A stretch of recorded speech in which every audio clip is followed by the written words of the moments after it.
we see a woman lying on the beach with a life jacket on.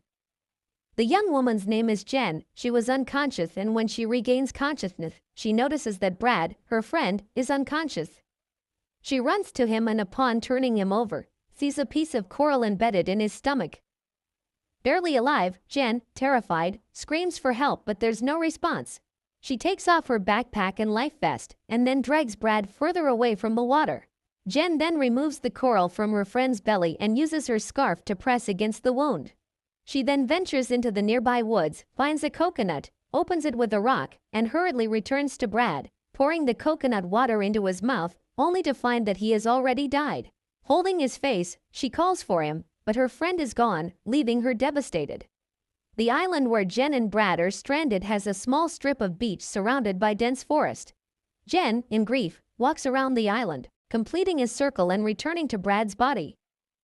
She then enters the jungle, reaching a clearing where she sees a bag hanging from a tree and a red cooler. Excited, she calls out again, hoping to see someone, but no one answers.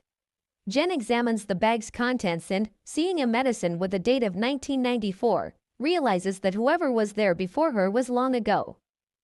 In the cooler, she finds some bottles of Coca-Cola, but soon leaves it behind, moving on to find a thermos and a small metal box. Inside the box, she finds a deck of cards, a pack of matches, and other items. She also discovers an abandoned tent covering a backpack containing an old Game Boy, a car radio, a book, and a teddy bear. When Jenn returns to the beach, she hears a sound from a hollow tree and investigates, finding it's a tropical bird. She gathers some leaves to cover Brad and, looking around, sees nothing but sand and ocean. That night, there's heavy rain, and she seeks shelter under some leaves, using a jacket for cover. The next morning, she catches some small fish stranded on the beach. Picking them up, she sees a dead shark, split in half, with deep marks on its body. Jenn stares at the sea, wondering what could have caused such wounds. She tries to clean the fish using a flat stone as a knife. It's a difficult task, but she eventually gives up and returns to the cooler, sitting down with her belongings. She opens her diary and finds that the water has erased all the ink. Inside, Jenn sees a photo of her and her boyfriend. In the jungle, Jenn finds another clearing where she sees a burial site for 3 people who had been there long before her, which frightens her. She returns to the beach and sees Brad's body, which is already stinking. She drags him closer to the forest, digs a shallow grave, and buries him there, also placing a piece of wood with the initial of his name. That night, Jenn improvises a sleeping place and prepares roasted fish for dinner, spending her first night on the deserted island. The next morning, Jenn walks along the beach looking for more resources when she's startled to see that Brad's body has been removed from the grave, mutilated, and dragged away by someone or something. She grabs a piece of wood, sharpens it with a stone into a spear for defense, and looks around, expecting to see something, but finds nothing. Night falls again, and Jenn is now fully alert to any movement or noise, fearing that whatever took Brad's body might come to attack her. But nothing happens, and all is quiet. The following day, Jenn sees something in the distance and decides to swim out to it, finding it to be a bucket and a suitcase. She dives to try and find more and sees a dark hole in the ocean bed. Jenn takes the bucket and the box to the beach, where she finds a pair of sneakers and some clothes. That night, which is her third, she changes clothes and puts on the sneakers to stay warmer. Sitting by the fire, she opens the metal box again and examines its contents, finding a secret compartment in the box that hides some photos. She tries to use the fire to examine the images when she hears the sound of a plane overhead. She runs to get the flare and fires it, but it doesn't work. She tries a second time, and it works. With the flare glowing in the distance, she waits to see if she gets a response, but as the flare disappears into the horizon, Jenn sees a humanoid monster emerging from the water. Frightened, she runs back to where she was sitting, grabs her wooden weapon, and runs into the jungle.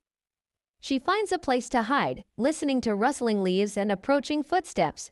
She stays hidden until she eventually hears the monster leave. The next day, Jenn runs back to the beach. She looks again at the 4 photos she was examining the night before, and discovers they are of a family. The last photo shows a woman holding a bag near the tree Jenn found earlier. In the photo, Jenn can see 2 shining dots in the distance.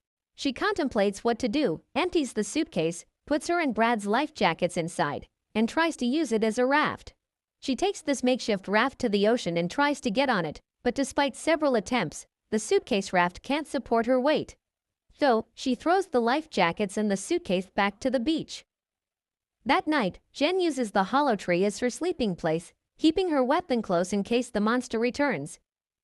At some point during the night, Jenn is sleeping inside the trunk when she hears the monster arrive. She tries to stay quiet as the beast approaches and rolls the trunk with Jenn inside, but she makes no noise.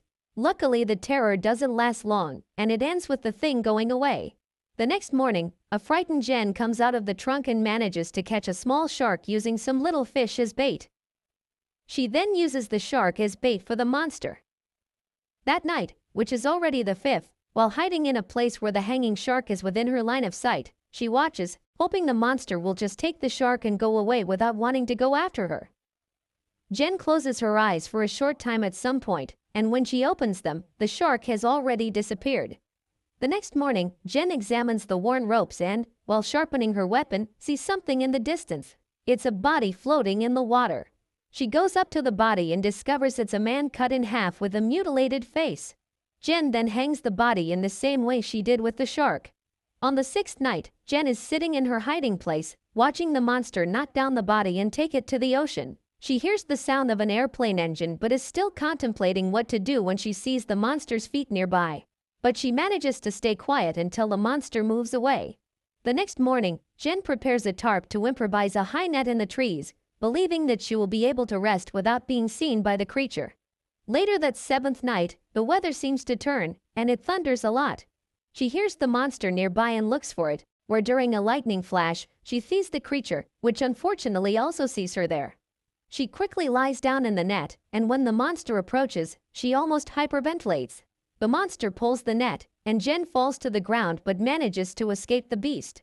She grabs her weapon, runs to the beach, and continues running desperately. The monster jumps out of the water almost grabbing Jenn, but she is faster, and the creature returns to the water, attacking again. This time, it stands up in front of Jenn, who attacks it with her weapon. The monster throws her away, but before she can get up, the monster kicks her into the water. Jenn looks for the beast, but it has disappeared. Now, injured and scared, she returns to the jungle and takes refuge on top of a tree to try to recover. In the morning, the girl goes down to the beach and washes her wounds from the fight with the monster. Then, Jenn changes clothes and is surprised to see an inflatable raft with a tent slowly approaching the island on the horizon. Not believing what she sees, she swims towards the raft and finds 2 other survivors from the shipwreck, her boyfriend Lucas Griffin and her friend Mia Reed. When they reach the beach, Jenn can hardly believe her luck and immediately throws herself into her boyfriend's arms. Lucas reassures her, saying that now everything will be all right. After a while, the girl prepares breakfast for Lucas and Mia and pleases them with a 20-year-old soda. They admire the beauty of the island, but Jenn warns about the danger lurking beneath the waters. Lucas asks the girl to calm down and affectionately calls her dear. She tells her friends about the sea monster and the black hole in the ocean floor, where it drags its victims. Seeing that her closest people don't believe her, Jenn talks about Zach, whose mutilated body was eaten by the monster. Hearing the name of their friend, Lucas and Mia exchange embarrassed glances. Jenn vividly describes all the horror she experienced those days and shows a photo of the deceased family that reveals the shining eyes of the monster. Despite all her arguments, Lucas and Mia remain skeptical. Although Mia believes there are graves on the island of the family that lived here, she wonders who buried them. They suggest that Jenn calm down and wait for Brad or anyone else to arrive on the shore. After all, the current takes everyone to this island. Jenn tells Mia that Brad, who was her boyfriend, didn't survive the shipwreck, and the monster dragged his body underwater. Mia walks away from her friends in tears, trying to comprehend her loss. After some time, the friends are alone on the beach. Mia stares blankly at the calm surface of the water and tells her friend how scared she was to be in the middle of the vast ocean. She counted each of her days as if they were her last, thinking and going crazy with the silence on the raft. Jenn is sure that it is better to risk it on the raft in the ocean than to end up here, devoured by the monster, but her friend disagrees. Lucas also had difficult moments in the last few days and is in no rush to return to the water. However, Jenn intends to leave the island before nightfall. She suggests sailing west, because that is the direction the planes fly, so there might be people living there. After that, she asks the young man to give her a pocket knife, in order to get as much food as possible before leaving. When opening the pocket knife, the girl finds traces of red liquid on it. She realizes that something terrible happened on the raft and that Lucas and Mia are hiding the truth from her. After gathering food alone for the week, Jenn returns to her friends, who are strangely faltering in the scene. They inform her that they are too exhausted to swim again. They think that any scary monster that lives on the island should not be more dangerous than floating on a raft in the open ocean. Instead, they suggest building a fire on the beach and waiting for the planes to appear, but Jenn maintains her position. She tries to convince her friends to get into the lifeboat and escape before nightfall, but Lucas explodes at her and refuses to go. Without the support of her closest friends, the girl goes to swim. While in the water, she devises a cunning plan. After waiting for her boyfriend and Mia to let their guard down, Jenn puts the prepared supplies in a container and then launches the inflatable raft into the water, making a daring attempt to escape without the two of them. The couple realizes this and starts chasing the girl. Jenn tries to get away from them and pushes Mia several times with her feet. Eventually, Lucas manages to throw his girlfriend out of the raft, and Mia immobilizes her, hitting her head with an oar. Jenn regains consciousness when it's already dark. She is tied to a tree to prevent her from making another escape attempt. Mia informs that the island is safe and that they haven't found any monsters since it got dark. Mia apologizes for hitting her friend with the oar, but Jenn doesn't want to hear anything and asks to be released. Mia still refuses to believe her friend's stories about the sea monster, as Jenn often deceives people close to her before and lost their trust long ago. After a round through the jungle, Lucas joins the girls. He assures that he hasn't found any monsters there, but Jenn is disturbed and once again says that the monster appears in the water, not in the jungle. Mia decides to leave the couple alone and goes for a walk on the beach. She is horrified to find the mutilated remains of a fish in the sand. A conversation arises between Lucas and Jenn, in which the guy first tries to comfort his girlfriend and then decides to say everything he thinks about her. While he was having fun on the yacht with his best friends, Jenn was not happy. He thinks that the girl brings him nothing but unhappiness and wants to ruin everything again, deciding to leave the safe island. Jenn once again tries to appeal to the guy's mind and asks him to release her, but Lucas refuses to do so. He tries to humiliate the girl and reminds her that he completely supports her.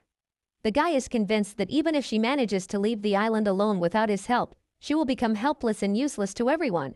Lucas then scolds Jenn for wanting to escape the island, leaving him without food and no hope of rescue. The girl explains that there is plenty of food on the island and that the only person to fear is the bloodthirsty monster. After hearing all of Lucas's insults, Jenn decides to find out from him what really happened to Zach. On the raft, before he can answer the uncomfortable question, a death-grid scream from Mia, who was attacked by the monster, emerges. Lucas grabs a torch and runs to rescue the girl, leaving Jenn tied to the tree. When he arrives at the scene, the guy finds the sea monster, which has already started devouring Mia. Lucas hits the monster with the flaming torch, but it easily pushes the opponent away. Jenn barely manages to free herself from the bonds and runs to help her friends, but it's already too late. The monster grabs Mia and drags her underwater. Lucas watches in horror but can do nothing to help. When Jenn arrives, she grabs the shocked Lucas and takes him to the depths of the jungle, where they spend the night. It's already the 9th day on the island. Lucas hesitates to come down from the tree, fearing that the monster might be waiting for them below. The girl assures the guy that the sea monster never appeared on the coast during the day. The guy is struggling with the events of last night and blames himself for Mia's disappearance. To distract Lucas from his sad thoughts, Jenn asks for help to pack their stuff and provisions, so they can finally escape the cursed island. The girl fishes some fish with a spear and spends her last matches cooking, and decides to make one more walk to the camp before leaving, in order to collect all the necessary items. She then picks up the expired pill container again and holds it thoughtfully, listening to the silence of the island. Eventually, she and Lucas load their belongings onto the raft and launch it into the water. Once inside, Jenn discovers that everything inside is flooded with a red liquid, presumably Zach's blood. The girl looks apprehensively at her boyfriend but hesitates to uncover the truth. The guy rows away from the coast and they start moving west, where they can be detected by passing planes. But then, Lucas notices something moving underwater. Moments later, the sea monster jumps and attacks them. Lucas and Jenn barricade themselves inside the raft, but the monster continues attacking from all sides. They are very scared, as they were convinced that the monster only appeared at night. The sea monster breaks the bottom of the raft and tries to grab Jenn, but she pushes it away with her feet. Lucas shoots several times at the monster's head with his flare gun and pushes it into the water with a spear. Water starts coming in through the hole in the bottom of the raft. There's a brief silence, after which the sea monster drags Jenn underwater in broad daylight. The creature looks like a giant mix of a shark and a humanoid. It drags Jenn slowly towards a black hole on the ocean floor, but the girl, overcoming her terror, remembers the pocket knife. Jenn wounds the monster with it, and it swims away from her, bleeding black fluid. Suddenly, the sea monster's attention is drawn to Lucas, who dives into the water to save his girlfriend. The monster quickly swims up to the guy and grabs him. Lucas tries to defend himself with his spear, but the monster drags him to the black hole. Powerless, Jenn can do nothing to help. She emerges from the water and screams in despair. With no choice, she has to return to the island, where the torn raft is carried by the current. The girl struggles to light a fire and leaves a last message in her diary. In it, she recounts what happened on the island and shares her experiences with the monster. She hopes the message will help all the shipwreck survivors who may be cast ashore after her, in case she can't handle the creature alone. Jenn decides to confront the sea monster and starts preparing for the final battle. She sharpens tree branches and unearths bones from graves to make sharper weapons. At night, the monster goes out to hunt again. Jenn lures it into a circle of dry sticks and grass, and then sets it on fire. The monster looks confused, trying to find a way out of the trap. Taking advantage of the moment, the girl comes out from behind cover and attacks first with her spear.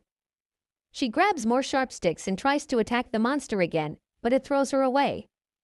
Jenn doesn't give up and keeps attacking the monster desperately, trying to stick as many spears as possible into its recent wound. After a fierce confrontation, the girl tries to crawl to her weapon, but the monster grabs her with a huge paw, squeezing Jenn's head, intending to crush her skull. Despite the desperate situation, the girl manages to pull out a small piece of wood and pierces the chest of the sea monster several times with it. Both are severely injured, but the monster keeps pursuing Jenn to the shore. The girl stops, ready to attack the monster again, but it collapses, exhausted from its injuries. The girl destroys the creature, piercing it with her spear, and then decapitates its lifeless body. Fortunately, the terrible night turns into dawn. We end here seeing Jenn limping towards the raft, carrying the head of the monster as proof of what happened to her on that cursed island.